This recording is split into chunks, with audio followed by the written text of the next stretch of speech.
Hello dear traders and welcome back to Insta TV for another financial news release with me, Anna Kasatkina. The US dollar is extending a decline despite fresh evidence of sound economic conditions in the US. Yesterday, a survey from the Conference Board showed improvement of consumer confidence. Importantly, consumer activity is a driving force of the US economy.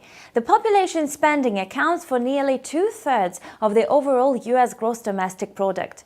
Remarkably, the indicator again surged in February after the longest shutdown in the US history.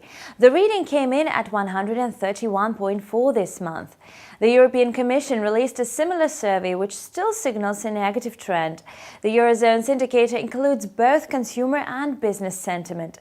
The index slumped to 106.1, the worst mark since November 2016, though economists had expected a lower reading.